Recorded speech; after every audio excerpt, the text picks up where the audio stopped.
Okay, so good evening, ladies and gentlemen.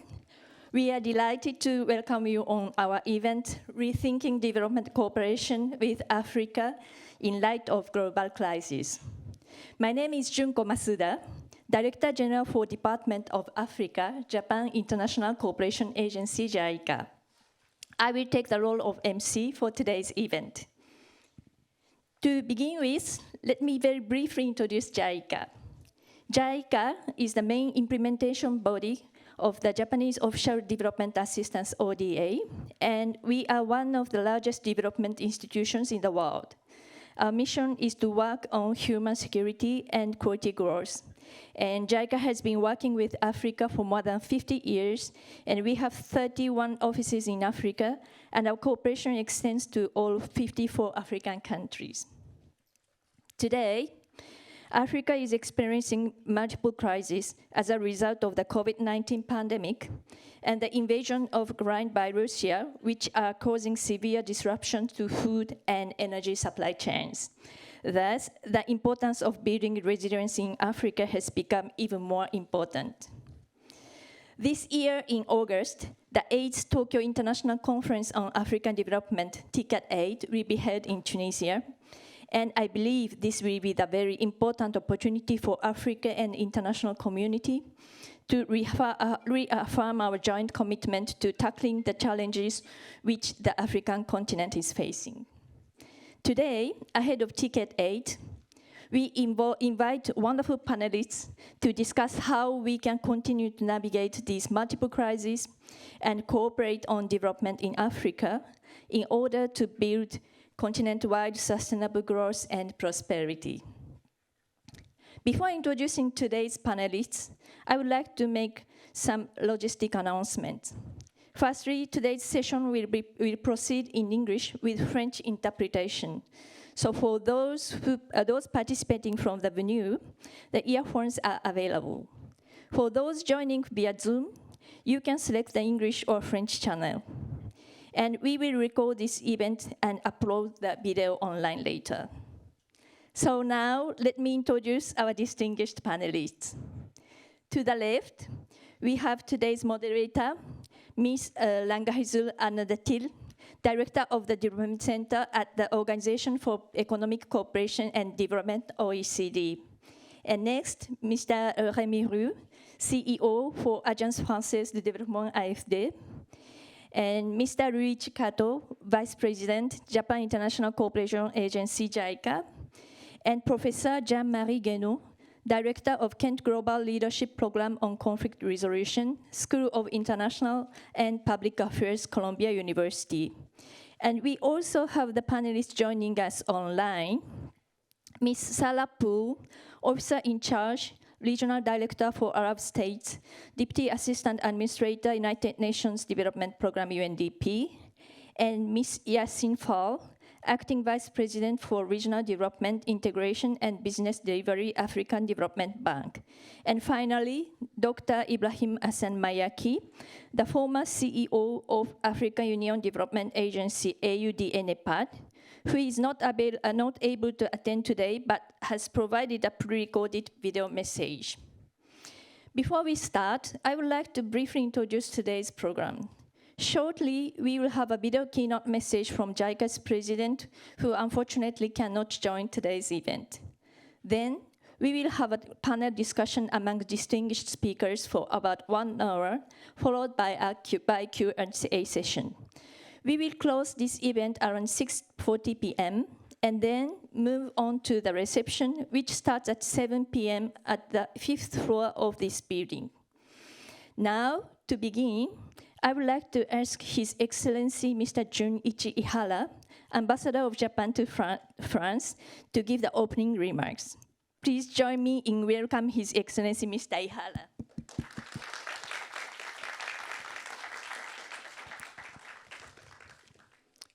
Thank you, Mrs. Masuda. Excellencies, distinguished guests, good evening.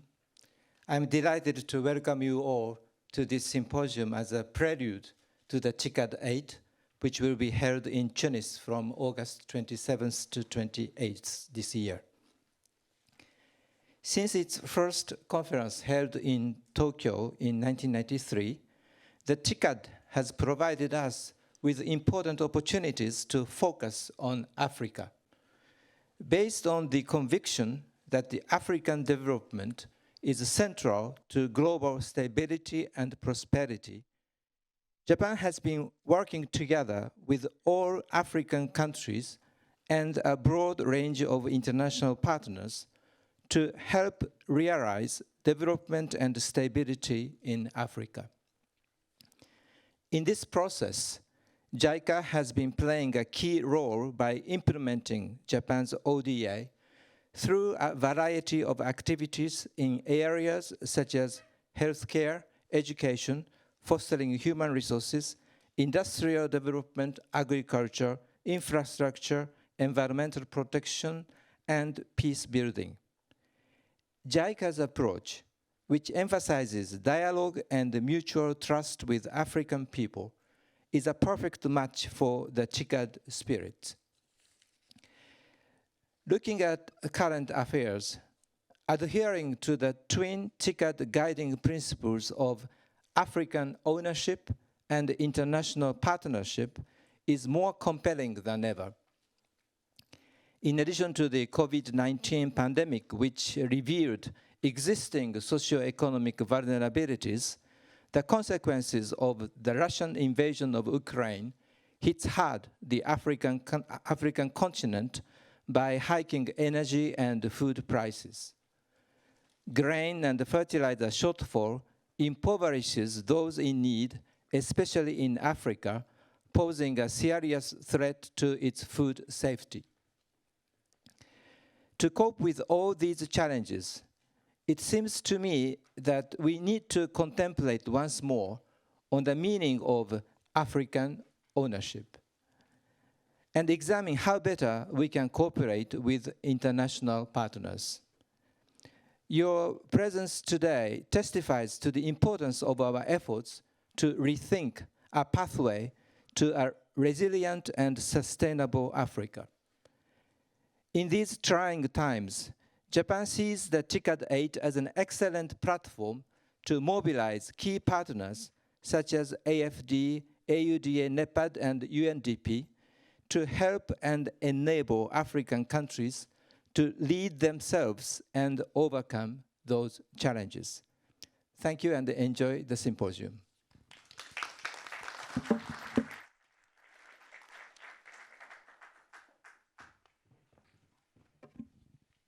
Thank you very much, Your Excellency. Now, you will have a video keynote message by Dr. Akihiko Tanaka, the President of JICA, regarding some key issues for Africa's development in light of the ongoing global crisis.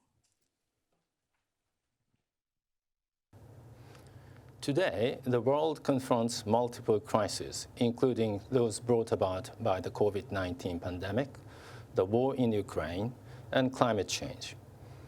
African societies and economies have been severely impacted by these crises.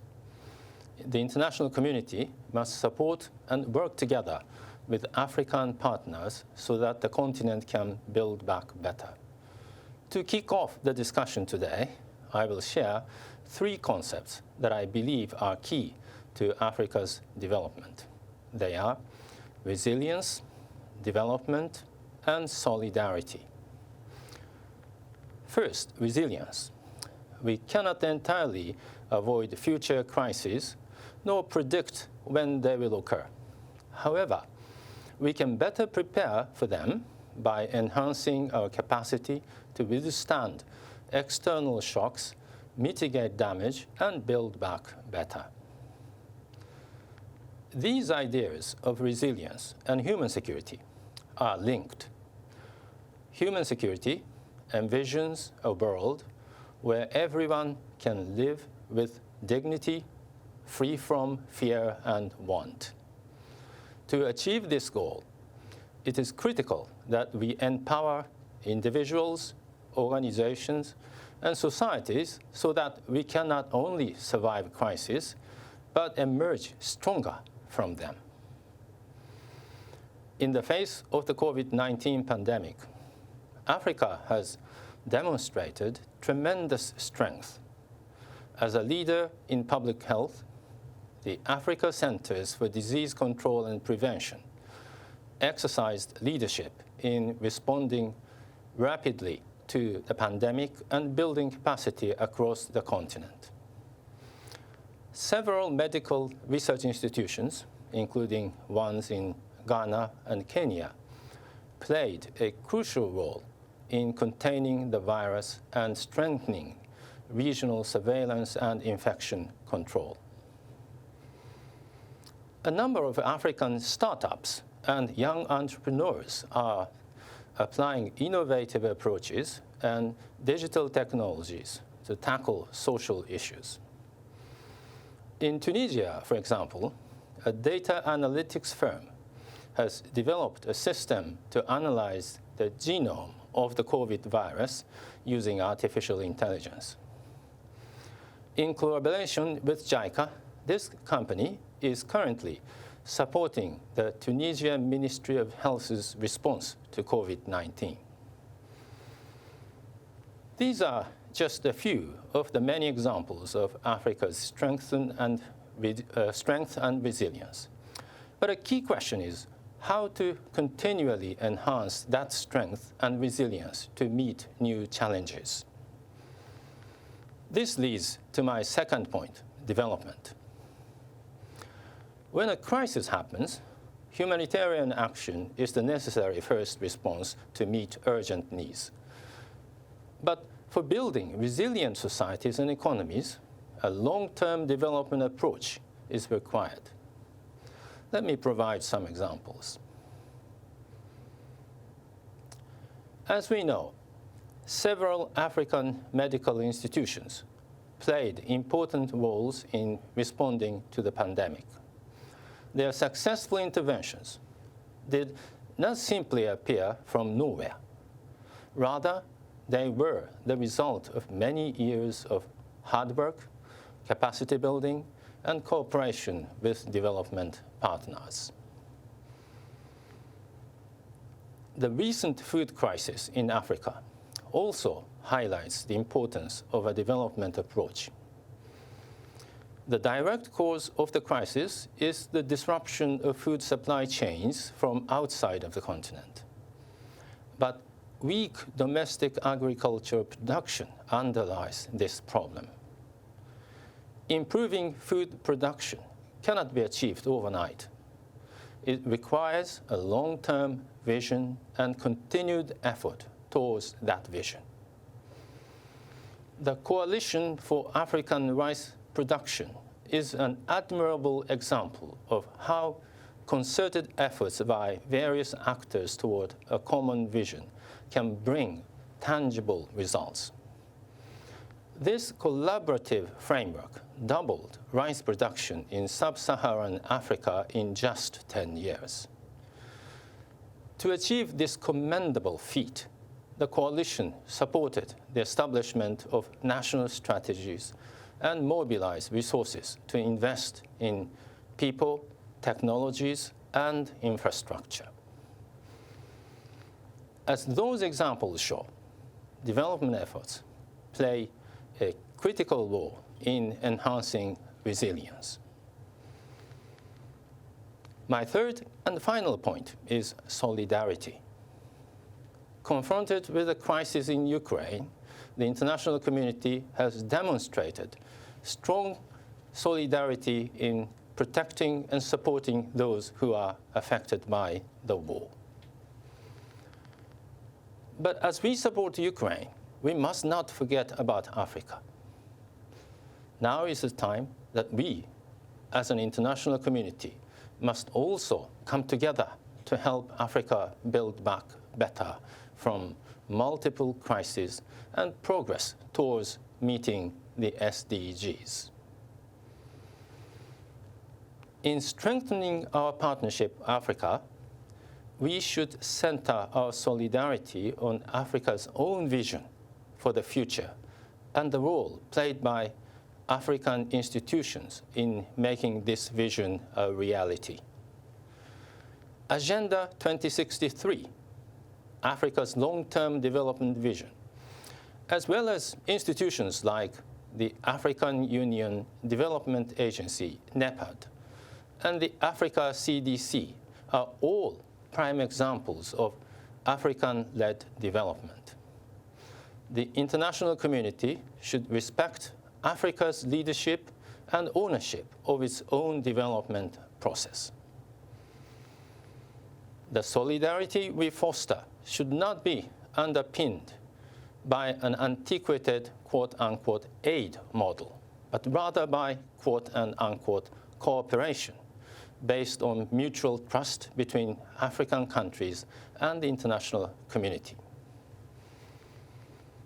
Lastly, in order to build that mutual trust, development partners should deepen their appreciation of African history, traditions, and perspectives. An open, productive, and respectful dialogue can be continued in a variety of fora, including the upcoming TICAD 8. Before concluding, I would like to touch on my recent trip to South Sudan. It was my first international visit following my reappointment as the president of JICA this April. I was there to celebrate the completion of a project to construct a bridge across the Nile named Freedom Bridge. Attending a ceremony along with President Salva Kiir and Riek Machar, first vice president, I reaffirmed national solidarity as the foundation for a peaceful society. I was also reminded that Japan and JICA can and should take an important role in leading efforts to build a peaceful and sustainable world through global solidarity. To conclude, I would like to emphasize that the upcoming TICAD 8 will provide a significant opportunity to demonstrate solidarity between Africa and the international community in today's world of complex crises. Thank you very much.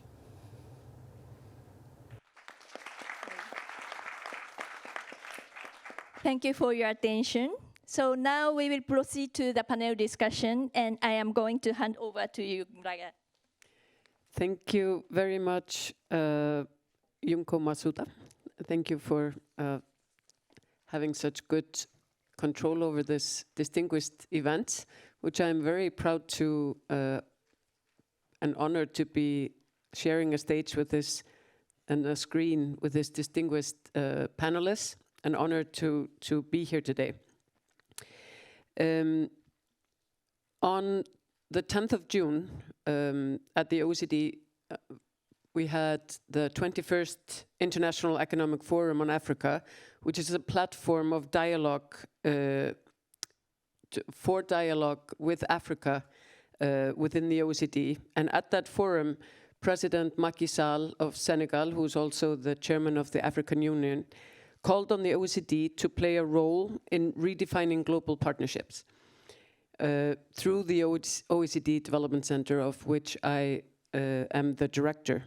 And he called for partnerships among equals that support African priorities defined in the African Union's Agenda 2063 that was mentioned here before, and that address common global challenges. And listening to first the intervention of the ambassador and also where he mentioned JICA's mutual respect and dialogue, which is the focus that goes very well in hand with Macky Sall's request to the OECD, as well as what JICA's President Tanaka mentioned, that we need to accept Africa's leadership and ownership. And this is indeed a conversation between partners that needs to be taken in that spirit.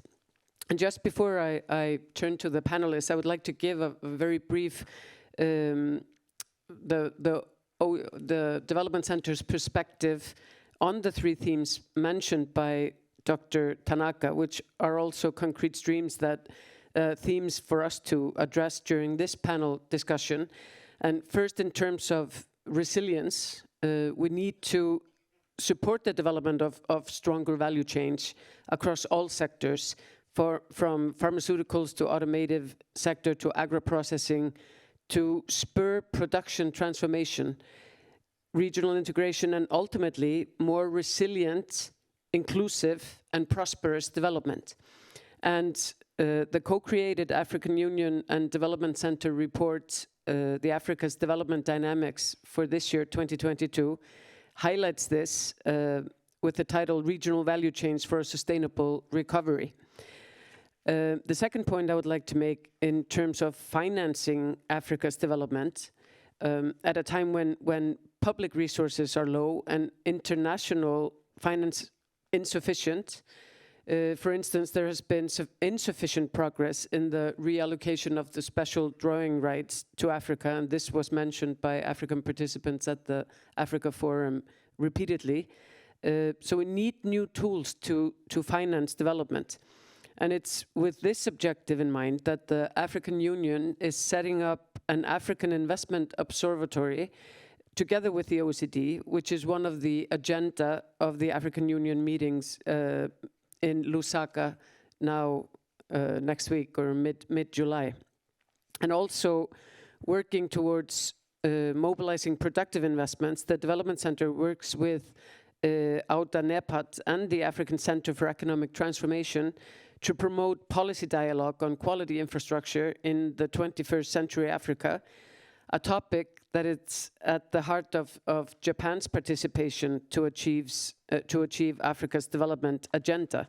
And then finally, in terms of solidarity, we need to work towards a fair and green energy transition, especially amidst the disruption in global food and energy markets brought about by the war in Ukraine.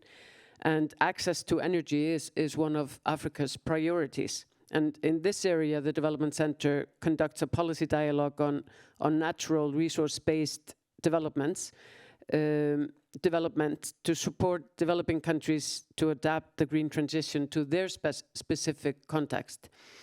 Finally, the development and transition narrative that was successful in steering these issues in the Latin American context, and we welcome the aforementioned call by President Macky Sall as well as by Auta NEPAD to identify new forms of equal footing international partnerships that are adapted to African context today. So I very much welcome the opportunity to take this discussion here with a distinguished panel. And without further ado, I'm going to jump into the questions. The panelists have been introduced, and I will start here with our colleague from the Africa Development Bank, Yassine Fall, who is here on the screen. Welcome. And just to make sure that we have enough time before, I would like to encourage the panelists to stick to their allotted time for each answer, which is about 4 to 5 minutes per question. So, Ms. Fall, as an African institution, how do you evaluate Africa's resilience in light of the COVID-19 pandemic and now the impact from the Ukrainian crisis? Thank you very much. Can you hear me? Yes, we can. Good afternoon, everyone, and from Abidjan, Côte d'Ivoire.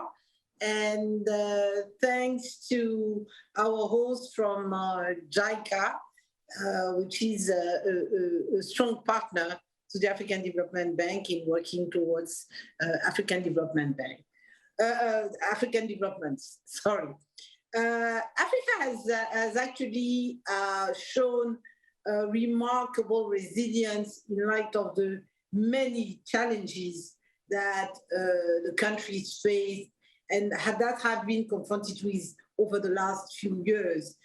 Obviously, we all have seen that despite having been hit very hard during the COVID pandemic, and especially from the social point of view, we are now experiencing a looming food crisis that is going to probably hit harder and eventually overturn the very positive growth trends that the continent has been recording in the last more than 10 years.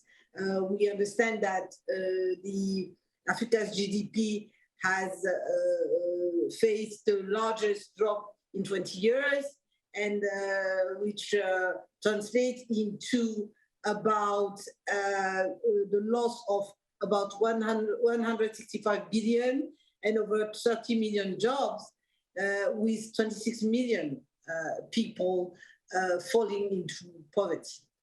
Definitely the spillover of this difficult recovery has been hardened with the increase in hard commodities prices, wheat, corn, and energy as well.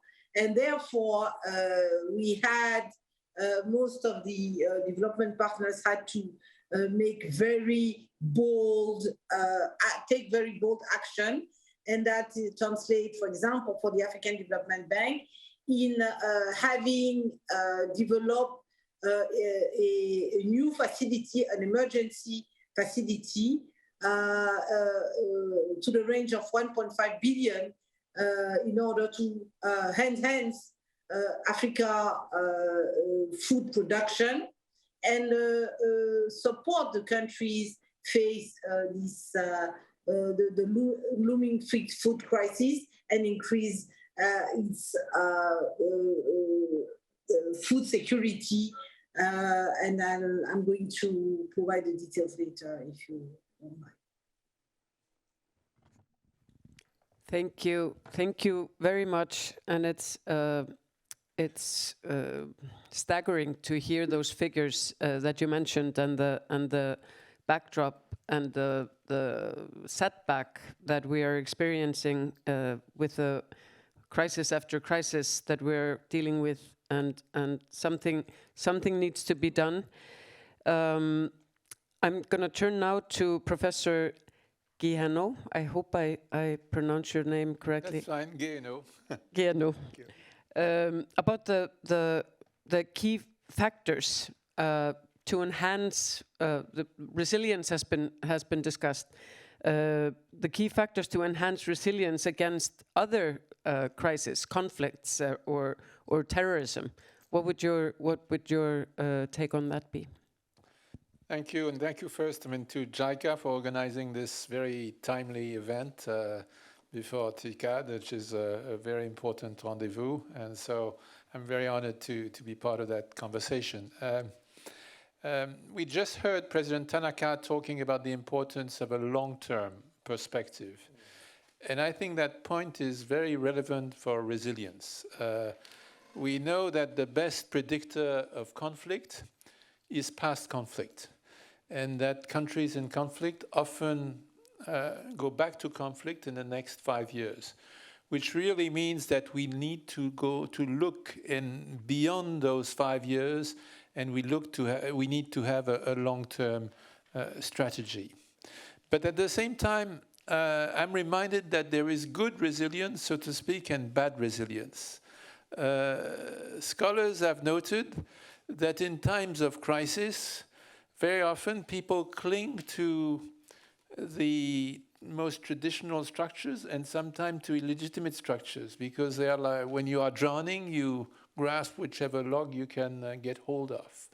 And so it's very important in that context to build a critical mass of support for peace and to build it through institutions. And that raises a lot of questions.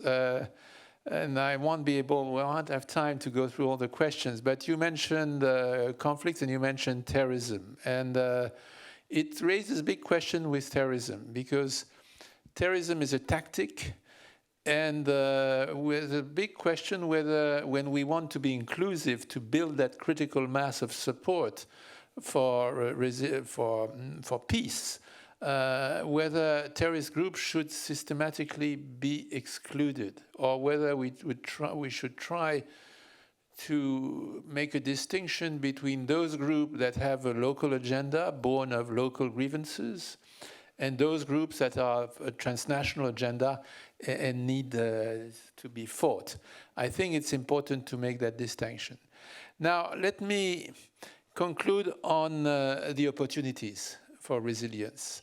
I think that with COVID, of course, we have seen how Africa has a double hit of food and energy prices, but I think there are also opportunities.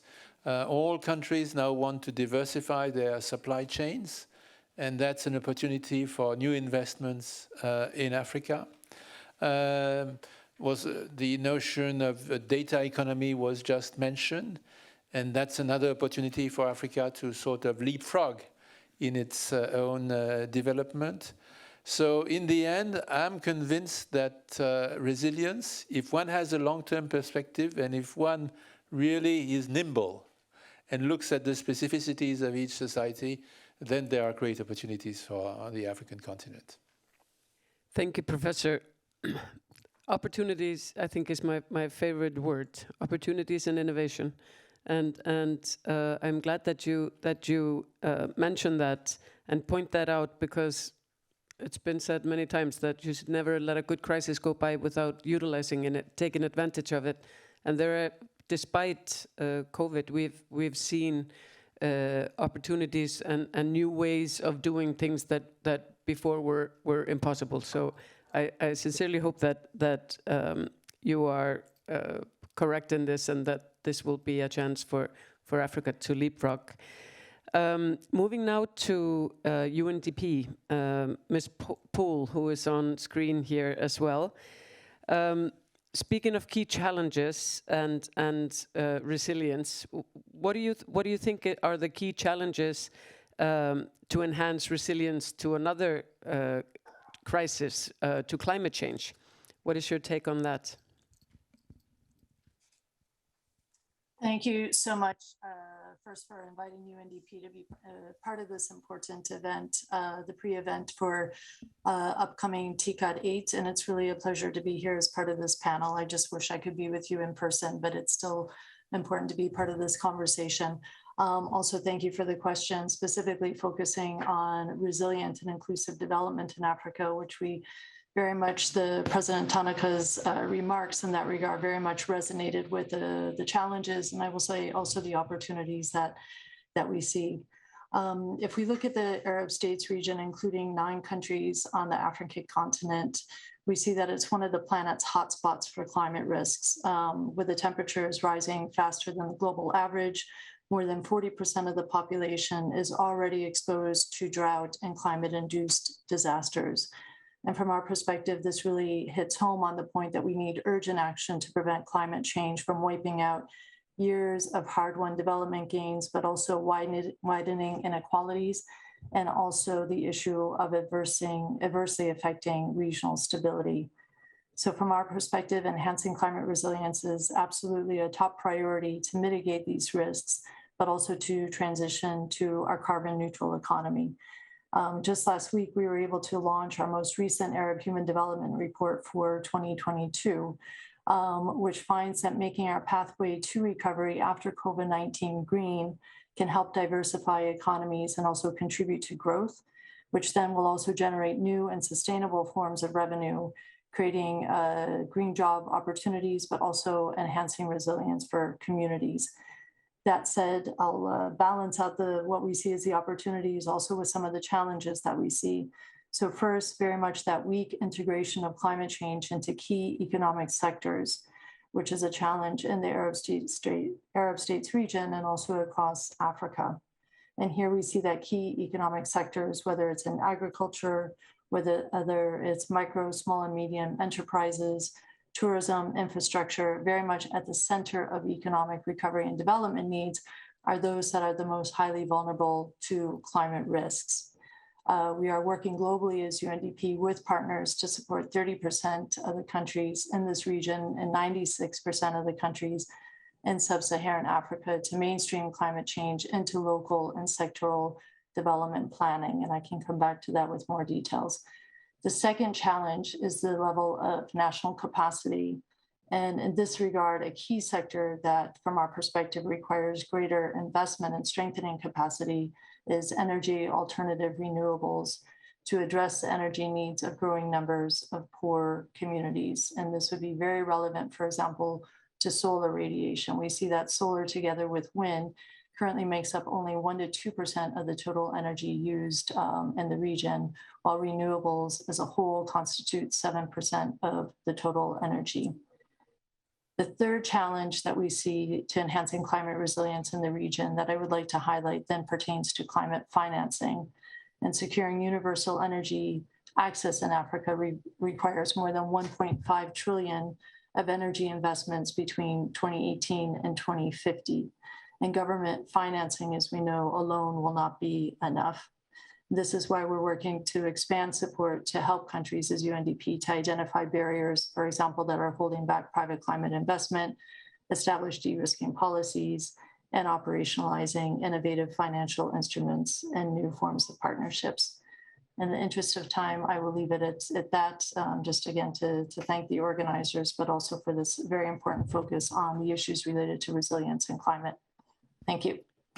Thank you very much, Ms. Poole. This was an excellent overview of these key challenges, and financing was one of the issues that were mentioned, and which is a natural segue to my colleague here on my left, Mr. Rémi Riou from the AFD, the French Development Agency.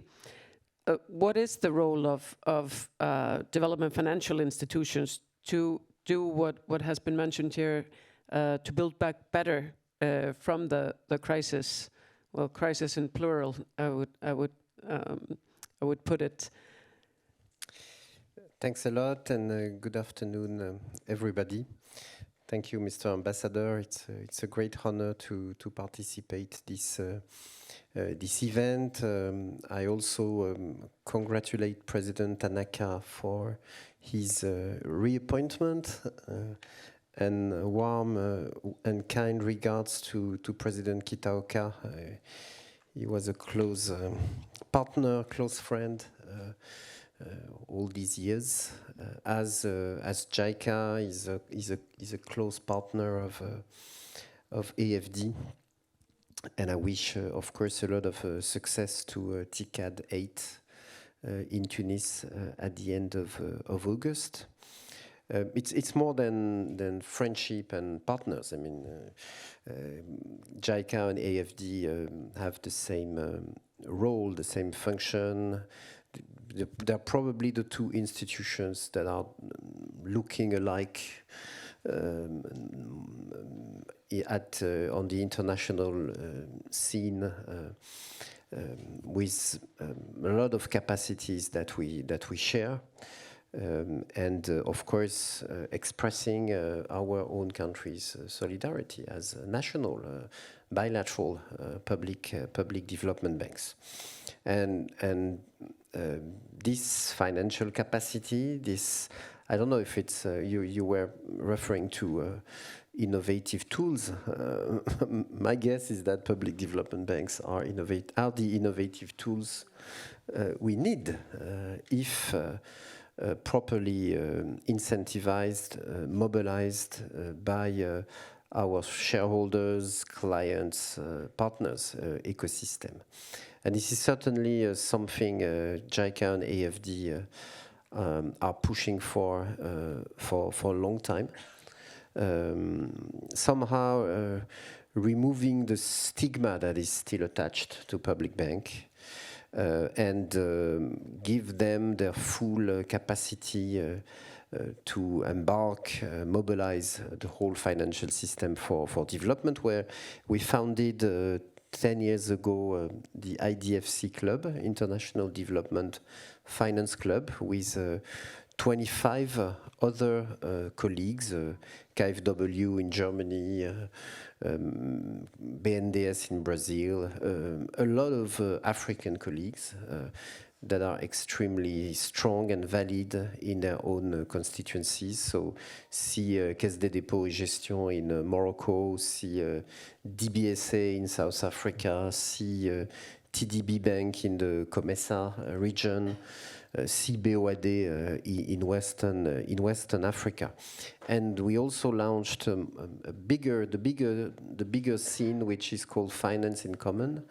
third edition, of the Finance in Common Summit, gathering the 550 public development banks, meaning 2.7 trillion US dollar investments each year already happening for sustainable development. We will meet at the invitation of Yassine and the African Development Bank with the European Investment Bank, EIB, 19th and 20th of October, with really the idea to contribute to COP27 in Africa this time, and also the G20 summit in Indonesia, of course.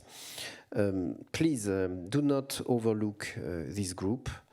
President Adesina took this leadership role, asking for channeling SDR, not only through the IMF, but also through multilateral development banks, with the idea of providing concessional resources to national public development banks, because of their unique capacity to interact with all their partners in the countries. This is what is happening in South Africa with the so important just energy transition ongoing right now, and it's huge. I mean, look at the figures I mentioned in YMU.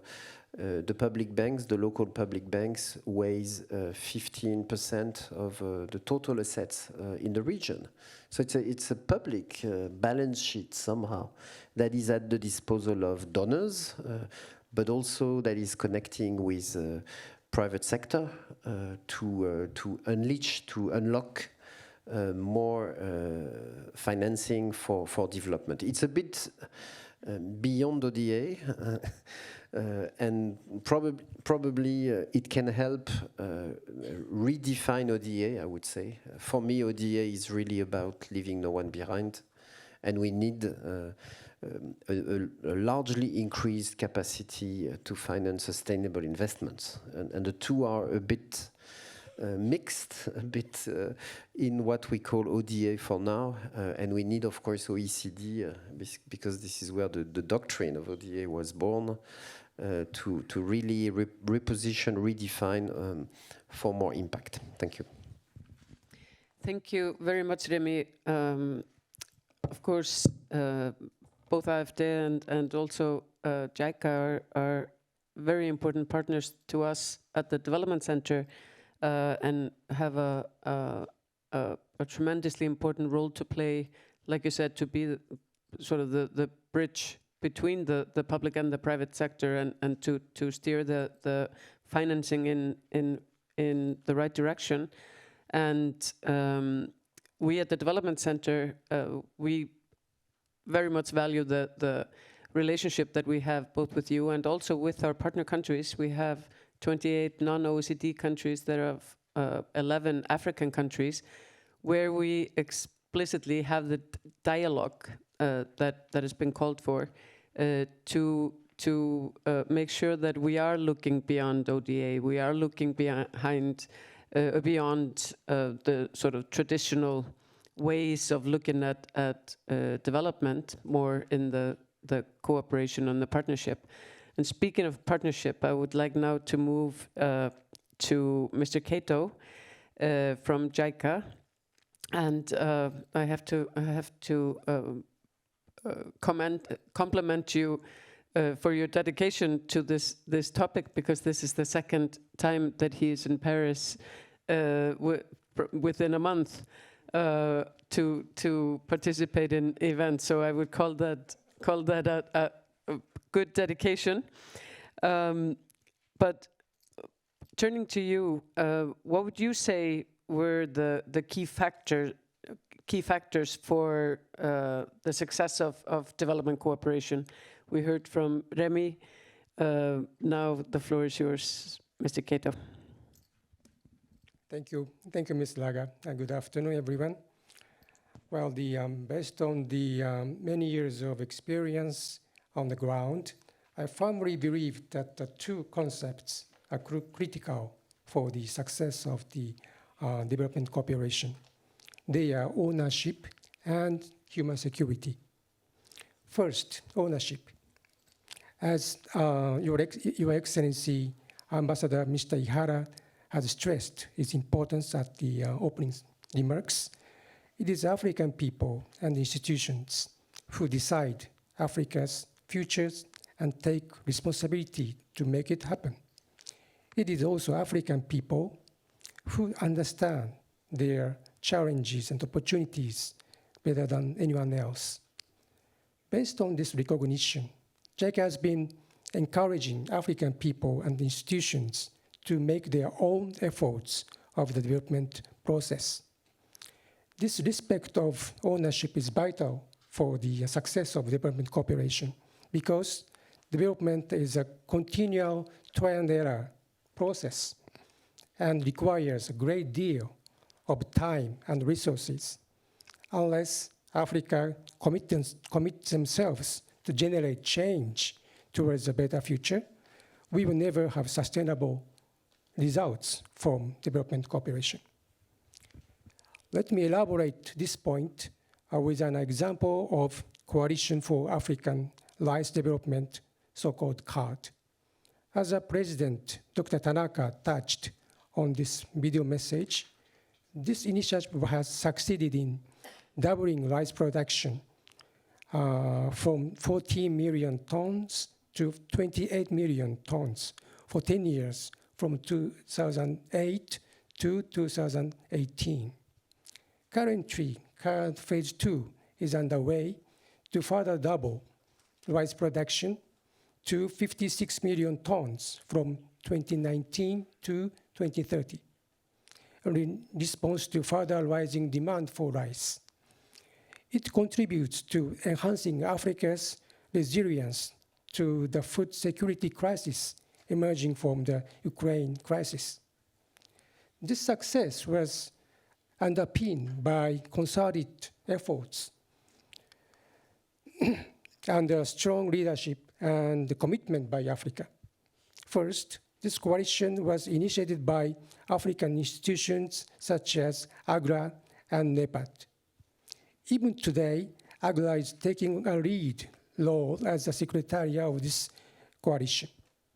Please, the 32 member countries of CARD Phase 2 have committed themselves to improve rice production by establishing national plans and make efforts in mobilizing domestic resources. Moreover, the strength of this CARD initiative is its function as a platform to mobilize international resources to support Africa's own efforts. 19 regional and international organizations, including JICA, support this coalition. As the success of CARD demonstrates, Africa's ownership is key for the success. The other important concept is human security. In brief, human security highlights the importance of people-focused development, since the foundation of nation building is to develop human resources. And key to people-focused development is empowerment at all levels, starting from individuals, organizations, and to societies. In this regard, let me introduce our flagship initiative, School for All, which started only 23 schools in Niger in 2004 and has been expanded to about 70,000 schools in 9 sub-Saharan African countries today. The strategy of this project is to encourage community people to initiate what they can do with their own resources to improve their children's educational environment. At first, people were reluctant to be engaged in school management assuming it is not their responsibilities. But by organizing school committee in a democratic and transparent manner and demonstrating that they can bring tangible results, community people then realize that they can be a change maker by themselves and commit themselves enthusiastically and continuously in school management. I would like to emphasize that the role of government is also important in order to transform positive changes at the community level into sustainable solutions at the national level. In other words, the engagement of governments is critical to formalize an initiative on the ground as national efforts and make this initiative sustained. In the School for All project, we have made efforts to increase opportunities for governments and communities to get together and exchange their views on school management. Let me conclude. Africa's ownership and the concept of human security are the key concepts for the success of development cooperation. Thank you. Thank you very much, Mr. Kato. You have fans in the audience. And that is not surprising after the message that you brought us. Ownership and human security; those are good targets to have. We have now had the privilege of listening to all of the speakers, but we have more because we have a second round. But before we get to that, I would like to turn to the screen, and we will have a video message from Dr. Ibrahim Hassan Mayaki on the subject of some of the key issues facing development in Africa. I'm very pleased to attend this JICA high-level event in Paris towards TICAD 8 on the subject of redirecting development cooperation with Africa in light of global crisis. As you all know, the economic and social damage caused by the COVID-19 pandemic has been severe in Africa. The continent experienced the first recession in 25 years, setting back progress in poverty reduction, causing massive loss of jobs, and depriving children of learning opportunities, among other things. The Ukraine crisis is also increasingly threatening the daily lives of people in the continent due to its impact on the increase in fuel prices, challenges with the grain supply, global uncertainty, and detraction in prioritizing the sustainable development goals. The common consequence of the two crises is a disruptive world value chain, and the lengthy pandemic period saw negative impacts to production, distribution, and trade in value chains of medical products, including vaccines. The Ukraine crisis causes further disruption to food and fuel shortages in the world and in Africa in particular, and we will continue to experience severe shocks caused by the crisis. The COVID-19 pandemic exposed Africa's vulnerability and reliance on external supply chains. Considering these new challenges, a golden opportunity presents itself for Africa to reinvent local solutions to these challenges. The Auda NEPAD Homegrown Solutions Initiative seeks to prioritize and promotes local solutions and the deployment of digital technology to help address this issue. Africa needs priorities developed according to capabilities of each place.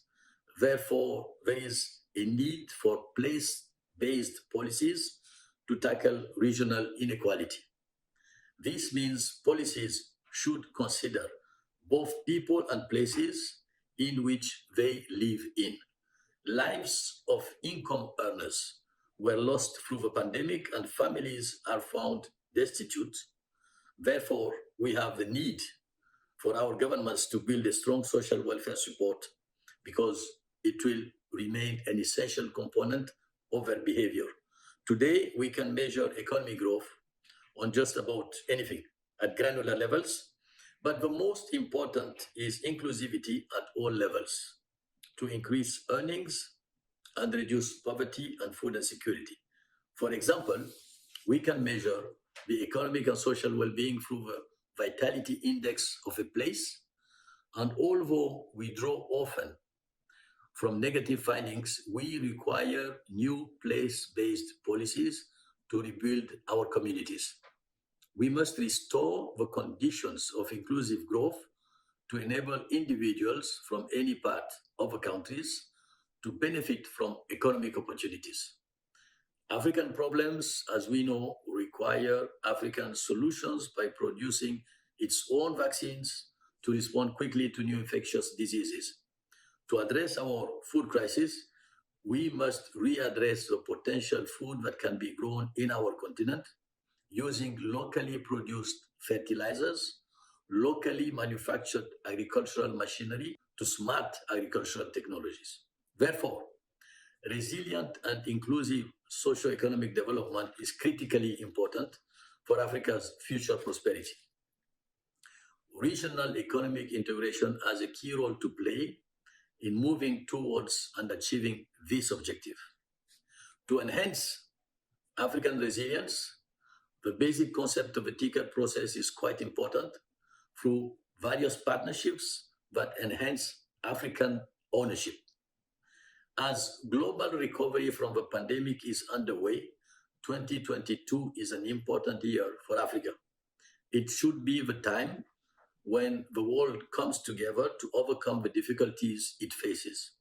The 8th Tokyo International Conference on African Development, TICAD 8, will be held in August and provides a significant opportunity for Africa and the international community to reaffirm their joint commitment to tackle the challenges confronting the continent by strengthening these commitments that fully support Africa's regional integration.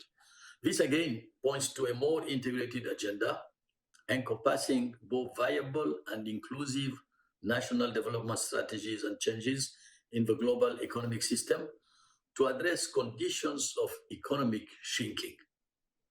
If progress towards social and environmental goals is not underpinned by effective national strategies for sustainable and inclusive development, or if the global economy is incompatible with such strategies, progress will not be sustainable beyond 2030. Let me end by saying that we are not living in an era of change. We find ourselves in a change of era, and we need to adapt quickly. Thank you.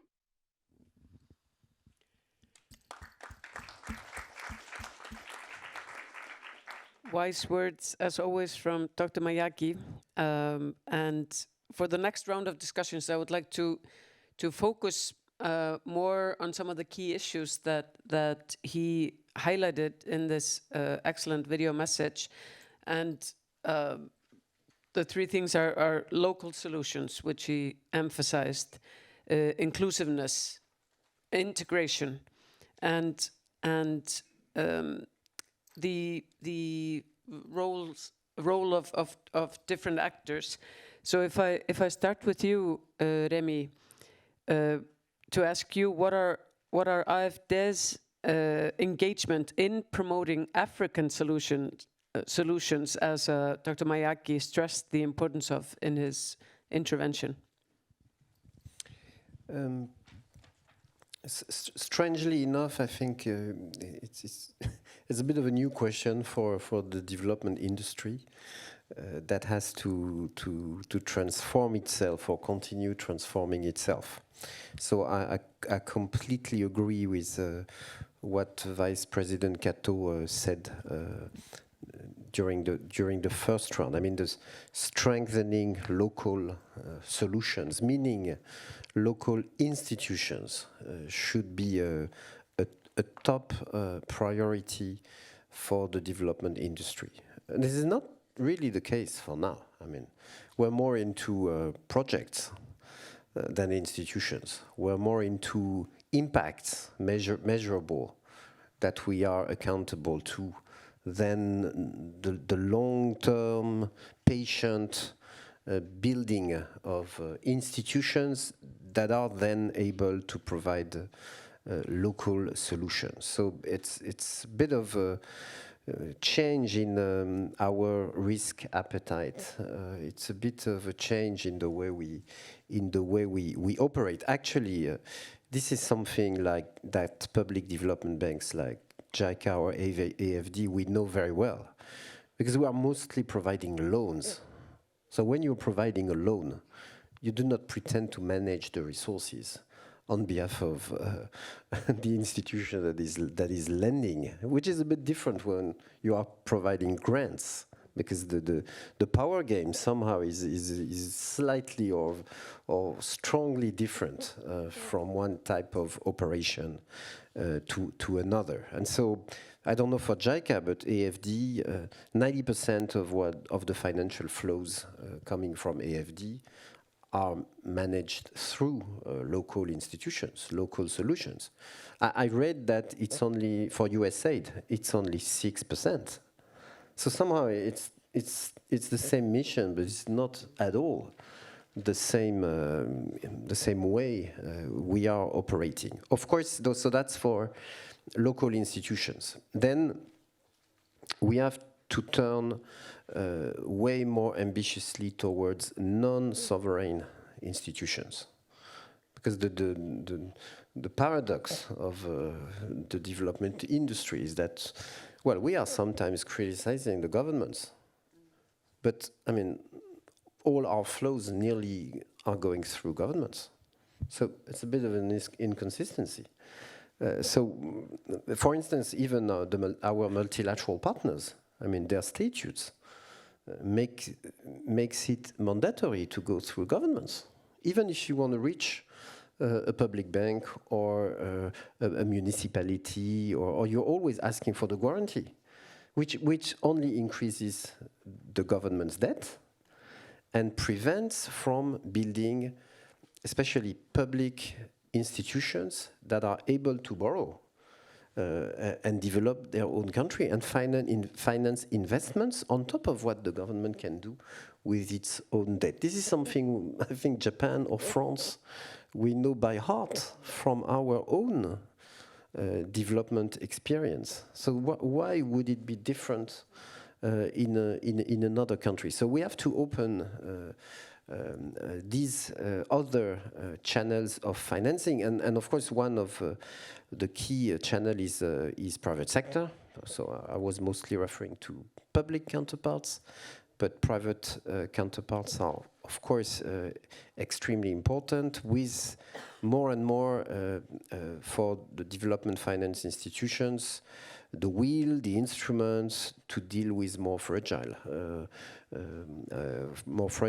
counterparts, firms, companies, SMEs that we are supporting. A lot of, not explaining what AFD is doing precisely, but we have a whole offer that is called Choose Africa for African SMEs, a specific program called Digital Africa for the tech sector, trying to avoid the valleys of the death, you know, when private firms are growing, having instrument at each step of their development. What the French government and the French Parliament did last year is really changing what AFD is now. We transformed into a group. So we did what JICA did back in 2008, meaning adding to the financial instruments the non-financial capacity, which is technical assistance, capacity building, training, research. So now we have a new subsidiary within the AFD group called Expertise France, with the idea of assembling the best possible contribution regarding the needs of the client, the partner we are considering. Of course, we also have a second subsidiary that is called ProParco, which is a DFI, meaning an institution that is specifically dedicated to financing the private sector. So the idea is really not to be governed by our instruments, but to have the instruments to answer what our clients are asking from us in a very tailor-made intervention, each time aware of the context, aware of the dynamics, aware of the political economy of what is happening in the country. And really, President Macron is mobilizing AFD Group in his work to rejuvenate, to redefine the relationship between France and Africa, as of course out of respect, attention, and will to invest in African experiences in order to inspire our own transformation. So it's a very completely different narrative, probably again from what ODA was about back in the 50s and 60s when this framework was defined. And I think it's much awaited by our partners. Thank you. Thank you very much. The strengthening local institutions is a very good point to build a good foundation. Those figures that you mentioned, especially the one regarding USAID, they come as a big surprise. But now I understand Samantha Powers, the administrator of USAID, her enthusiasm and advocacy for localization. So they have a target to reach 30%. Yeah. That they revised to 25%. Okay. So I was asking my team, what's the share of it for AFD? Yeah. And I ended up with more than 90%. Which is remarkable. Congratulations on that. Moving now to the screen again, I would like to turn to Ms. Poole and UNDP. In your mind, what are the keys to promote inclusive growth? We've been talking about inclusive growth, and how is UNDP tackling this or tackling with this issue at the moment? Ms. Poole. Thank you. And let me just at the outset say how much I fully agree with the previous speaker on this issue around the local solutions and institutions. I also feel that it's key, as well as this focus on inclusive growth, which we know is really about opportunities for prosperities for all.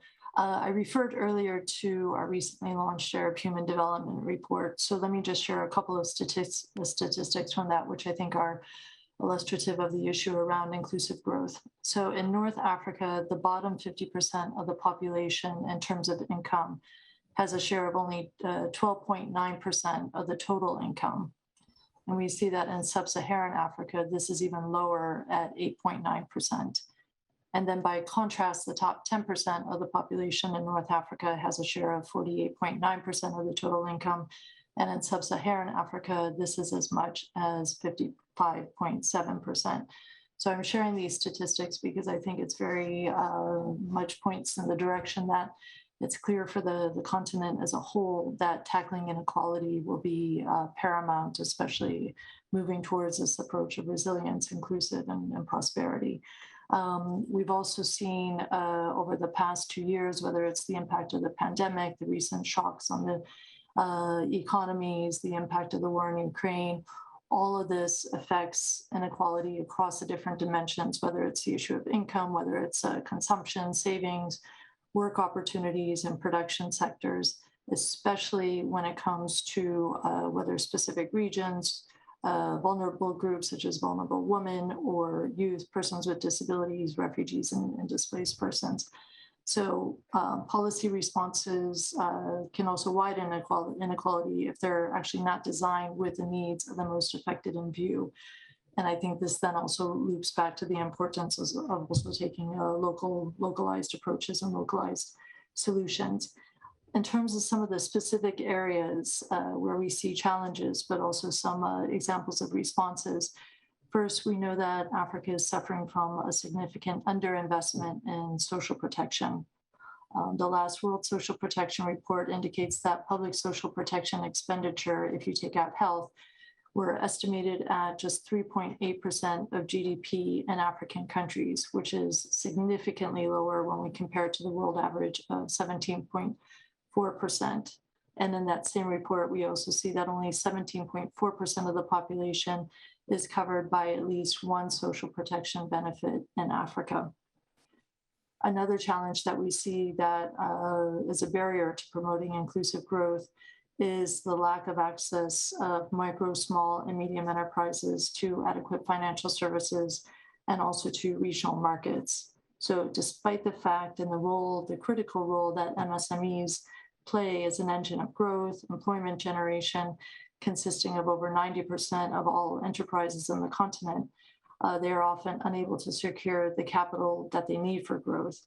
This is particularly problematic, for example, when we look at the issue that amongst the MSMEs, women entrepreneurs remain limited and are often further disadvantaged due to the lack of the mentorship, as well as barriers such as financing, such as collateral requirements of financing institutions. As some examples of responses to those challenges, the way that as UNDP we've been approaching it is to spearhead these initiatives that are anchored in approach first of leaving no one behind, which has also come across as part of the discussions today, and very much also promoting human security on the ground. So as some examples of this, we have initiatives that focus on expanding and strengthening social protection systems, whether it's through social assistance and insurance, through additional funding, incentives, better governance, data collection, and digitalization. We also focus on structural economic transformation by intensifying support to regional integration and economic diversification, also mobilizing resources and financing to help fill some of these infrastructure, health, education gaps, and also to support MSMEs, including for youth and also women entrepreneurs. A third example would be spearheading initiatives, for example, supporting national governments to expand their fiscal space by enhancing domestic resource mobilization. This might require governments to raise the revenue GDP ratio, advocate for reduction of unnecessary tax waivers and incentives that are also detrimental to revenue generation and local SME development. The last point I would highlight is our efforts to support countries in redirecting resources to those who are the most vulnerable to food and fuel price shocks, also strengthening resilience to the global shocks by reducing Africa's dependency on food and fuel imports. I think all of this links perhaps back to my response on the first question. It's very much focused on acceleration of implementing SDG 7 on affordable, reliable, sustainable, and energy for all, which is one of our key priorities for our region. And last but not least, I think critical to this question, also supporting regional mechanisms for peace resolution in order to promote peace processes, fair and free elections, and also to facilitate conflict resolution initiatives, whether that is done through strengthening state building, working on to support domestic institutional capacity, and again, working to support local solutions and local institutions. Thank you. Thank you very much. Very interesting to hear you lay out these keys that you were asked to provide us with, the key solutions. I would now like to turn again to the screen to Ms. Phal from the AFDB. Dr. Mayaki spoke of regional integration and the importance of that. And I would like to ask you what the opportunities of regional integration for Africa's Build Back Better. What are those opportunities, and how does the Africa Development Bank work in that area? Over to you, Ms. Phal. Yeah, thank you. Definitely, regional integration is a central driver for Africa's development. And the most recent example is that with the launching of the African Continental Free Trade Area in 2019, the opportunities are quite critical in terms of driving the continent's development through regional integration, as obviously development is highly dependent on accelerating industrialization of the continent,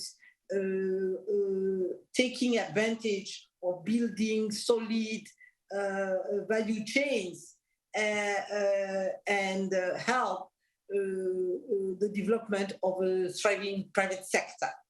And I'd like to mention on this specifically that these are priorities that are shared between the African Development Bank and Japan. And a lot of our partnership with Japan is based on supporting the development of a private sector. And that is across the board, meaning building SMEs and MSMEs, which are obviously absolutely necessary to create jobs and drive African development, but also supporting champions that are necessary to lead the development of those strong value chains. There are definitely the key priority, and Mr. Mayaki mentioned it, is that there is a need to build a strong basic infrastructure across the continent, and that is an area that is that requires that are priority in order to foster trade and to help support all the social and soft needs to in terms of building a strong human capital and making sure that we don't leave anyone behind. We know that the vulnerability to climate change, developing market opportunities, strengthening food security requires a strong regional integration, ensuring that the countries, the regions are able to address all those challenges from food security, health security, security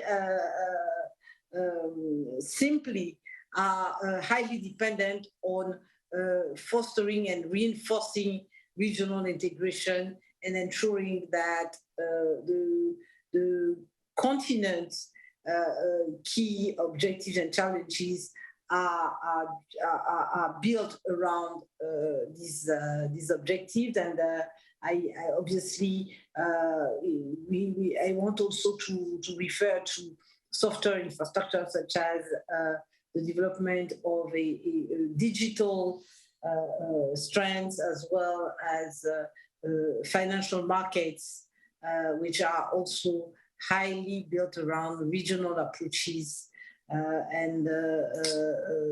So basically, regional integration is central in driving the African development, and all partners are very much conscious, and we are building strong relations with and support with critical regional institutions, obviously starting with the African Union and the African Union Commission, but also with the Secretariat for the African Continental Free Trade. And this is something that the African Development Bank has done historically, and as we contributed to the creation of most of the key regional institutions, Afexim Bank, Africa Ray, and others, that are central and that are now playing a critical role in supporting regional development and at the regional but also continental level. Thank you very much. Regional integration with strong cooperation. That's what I take from your message. Professor, we have heard human security emphasized, and if we take back the local the message from Dr. Mayaki about local solutions, how can local solutions be applied in the context of peace and stability in Africa, and how can the international community support Africa's initiative in that respect? That's a very important question, because many conflicts in Africa have local roots, but they have international involvement. Most conflicts actually involve external partners, and that complicates enormously the resolution of conflict, because you have to address the circle, so to speak, of the local actors, the circle of the regional actors, and now increasingly the circle of the global actors. And so it's almost a miracle if a peacemaker can at once address all those circles. So in that context, empowering the local actors so they can repel those manipulations by external actors becomes an essential condition of conflict resolution. It's not just because it's nice to have local actors in the driving seat, it's a necessity for the resolution of conflict. How can we do it? I can only offer, a few hints of things that could be done.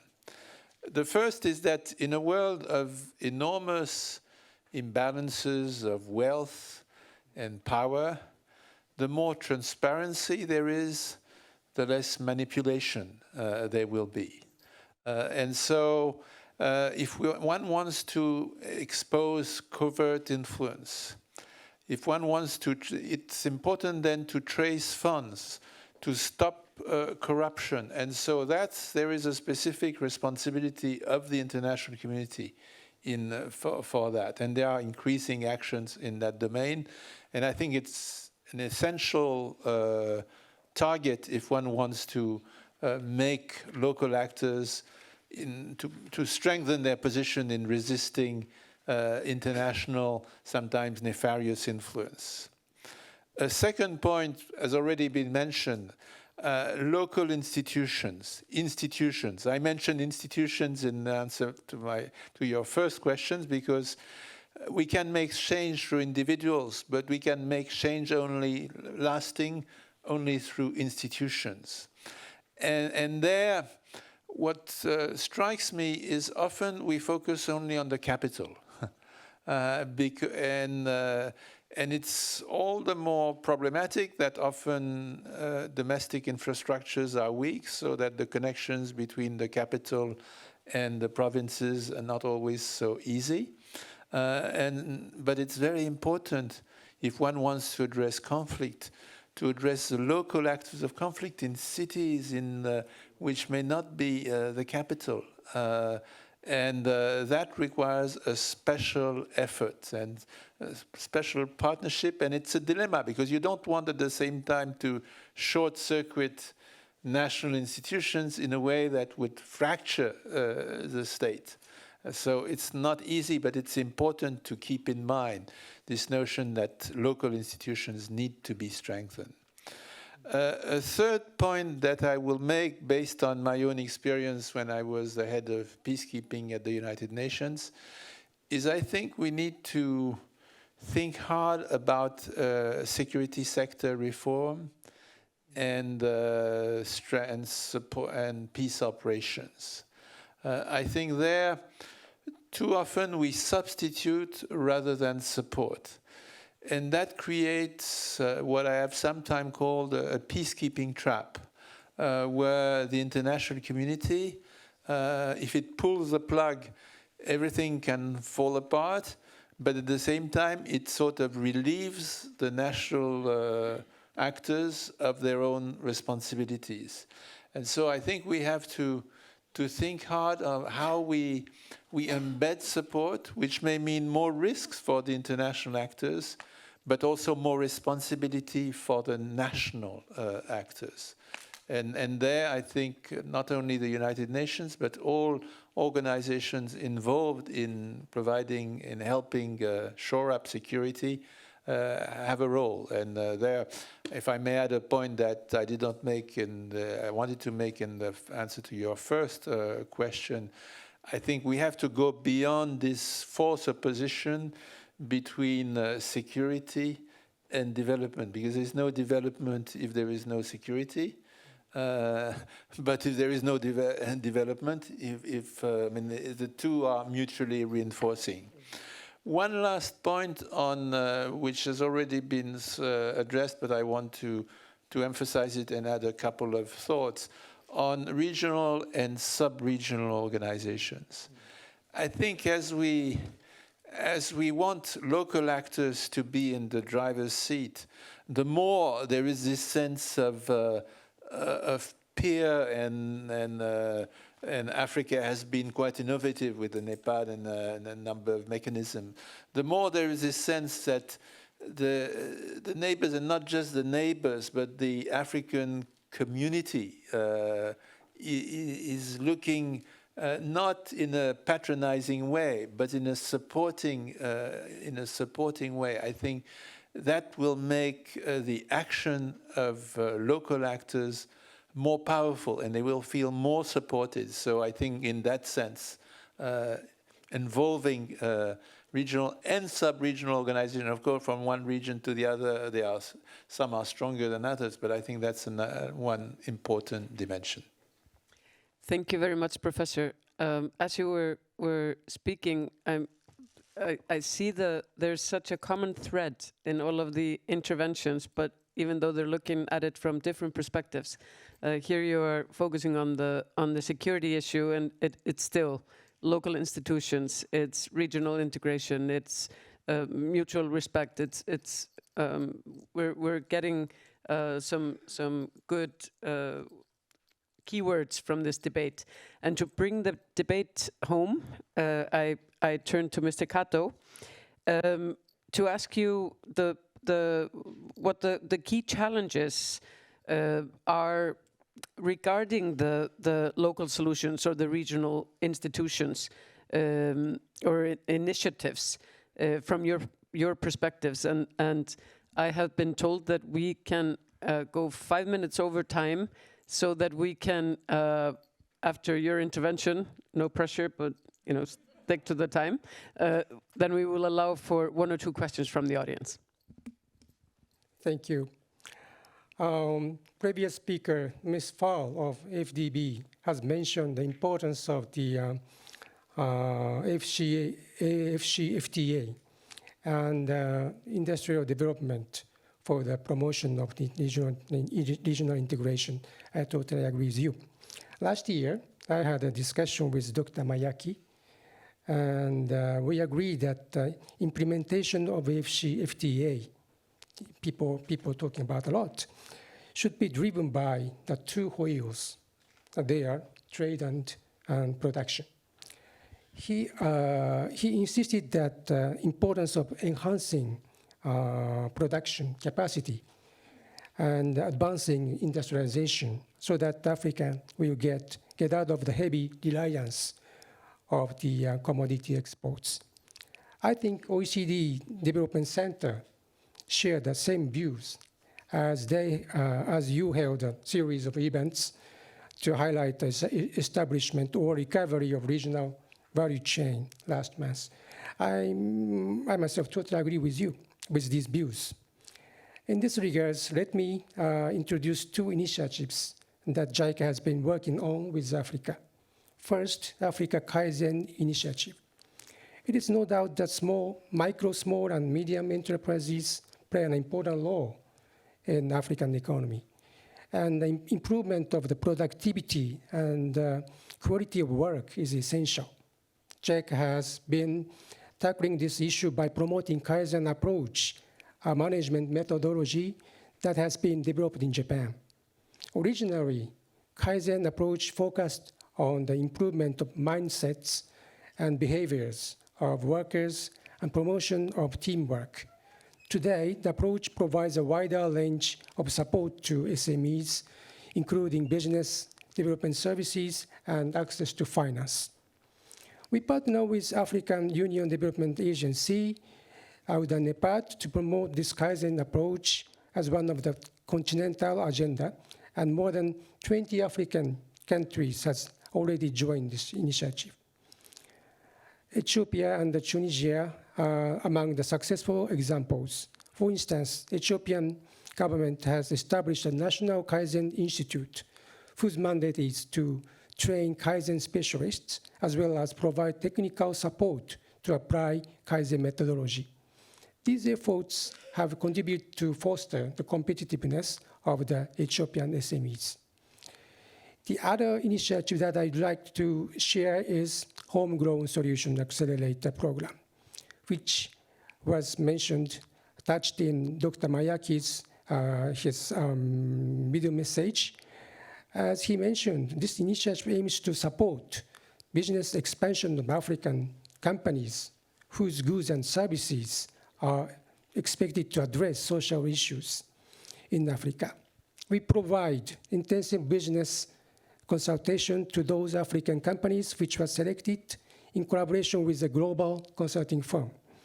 We've also formed a group of high-level experts, both from public and private sectors, to give advice, various supports, and networking to potential African companies.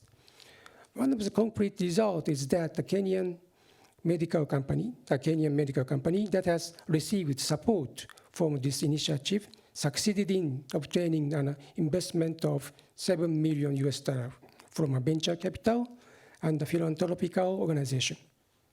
We started this initiative in 2020 with a pilot in Eastern Africa and have expanded to a continental level. Let me conclude. I'd like to emphasize the importance of industrial development to advance Africa's regional integration for sustainable and inclusive development of the continent. Thank you very much. Thank you very much, Mr. Kato. And now I would like to take the offer from the organizers to allow for at least one question from the audience. And there's a gentleman there with a microphone, if you raise your hands. Anyone? No, I don't believe it. Do we see it? Is there anyone here? Because the light is a bit, there we go. No, I think all the questions have been answered. So I will, but we earned 5 minutes. So is there any final 30 seconds or less comments that the panelists would like to make? And I will stop you after 30 seconds. This is a very well-behaved panel. Oh, there is one question. Sorry, you just lost your 30 seconds. Please introduce yourself and preferably address the question to a specific panelist. Bonjour et merci infiniment pour cette excellente tribune. Permettez-moi de parler en français, s'il vous plaît. Je comprends l'anglais, mais je ne suis pas parfaitement bilingue. So sorry, I'm going to speak in English because my English is not very good. So, sorry. My name is Charlotte Libog. Je suis la présidente d'un think and do tank eurafricain, puisque nous sommes basés en France et nous agissons en Afrique. Et notre action porte sur la promotion de l'investissement agricole en Afrique subsaharienne. Actuellement, effectivement, comme vous le savez tous, nous allons de manière incontestable vers des crises alimentaires sans précédent, notamment en Afrique. Et nous avons effectivement comme obstacle, l'un des obstacles majeurs en tout cas de l'émergence de ce secteur est celui du financement, notamment le financement des PME, PMI qui constituent plus de 70 à 80% en tout cas des acteurs de ce secteur-là. Alors je voudrais, ma question a trait justement au financement de ces acteurs-là. Quel dispositif justement pourrait-on espérer à partir justement donc quels sont les dispositifs que vous pouvez justement mettre en œuvre pour la résolution de cette équation de la finance, notamment du secteur agricole et agroalimentaire en ce qui concerne les PME, PMI, et quelle synergie également avec les agro-industriels, puisqu'on n'y est toujours pas. If you could wrap it up, please. Ah, so sorry. Thank you. Are you done? Non, j'ai pas fini. En fait, quelle est la place, quelle place également pour les PME, PMI dans le cadre d'une tribune comme la TICAD, donc en août prochain à Tunis. Merci. Thank you very much. I'm sorry to interrupt you, but we have a short, limited time. Now, my French got that this was a question on finance. I'm looking at Rémi. Is that a Absolument. Je vais donc y répondre en français, si vous me permettez. I think if you... Je parle français. The problem is that there's no translation from okay, French to English, so I would ask you to... Donc merci madame pour cette question. If you allow me, I will answer in English, and maybe colleagues will join. True to say that we have a huge challenge in front of us in terms of food security, and certainly, and I hope that all the humanitarian capacities will be mobilized to ease the challenges in front of us, but the only sustainable and long-term answer is of course, to develop agriculture and sovereignty in terms of production, and which comes to the market failures you identified, Madam. Actually, the financing of agriculture is a typical market failure I would say, forever and everywhere. And this is actually the main reason probably why public development banks were born back in our economies, just to provide long-term resources for a business that is so cyclical, and so that private finance is not able to cope with. So my first answer would be to again to turn your attention, mobilize, help public development banks that are specialized in agriculture to do it. You have very large institutions like that in India, in China, in emerging countries. You have also, out of the 95 public development banks in Africa, very interesting institutions. I just mentioned one of them, which is called la Banque Nationale de Développement Agricole du Mali, in Mali. It's an old institution that AFD knows very well, that is extremely active, including in its capacity to work in red zones in Mali right now. And so please, let's try to orient resources towards this institution. That's on the public side. And then more and more we are de-risking private finance, private sector, private banks, to also reach farther in terms of financing the agricultural sector. So, for instance, at AFD, we have a product that is called AgriNFI, which are credit lines managed by commercial banks this time, but with a bit of a concessionality and technical assistance to incentivize these private institutions to turn to agriculture. Thanks. Thank you very much, Remy, and I'm going to. This was a very, very good answer. So I will be the strong, harsh moderator, and well, I see that you take your microphone. So I will be the very relaxed moderator and allow you 30 seconds. Yeah, thank you. I just add something on the President Liu has mentioned that yes. Importance of the local institutions for which we have discussed today is in terms of the agricultural production, it is very important. And we JICA has been working in local institutions, such as I mentioned. We have initiative for rice production. And rice production also, we have a, how can I say, we intervene in the value chains from production to marketing and machineries, etc., and also the access to finance. So we are working very hard in this field, and also the important thing is the access to finance. In terms of access to finance, as we have a strong collaboration with AFDB, we have a public sector window, so-called non-sovereign loan, so that through this private sector loans window, you can access to the National Development Bank, for example, so that together with the AFDB, we are contributing to the development of the SMEs in the field of agriculture. Thank you very much.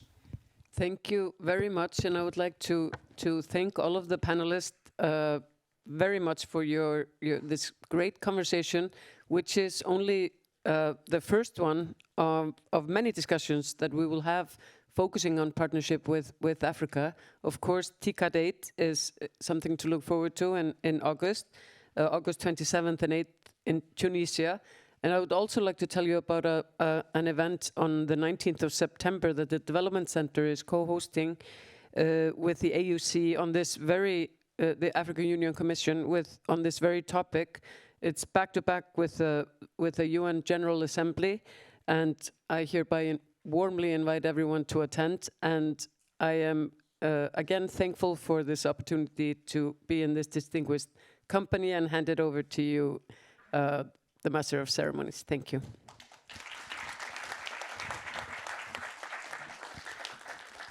Thank you very much, Laga, for your wonderful moderation. And time flies, so we have to end this event now.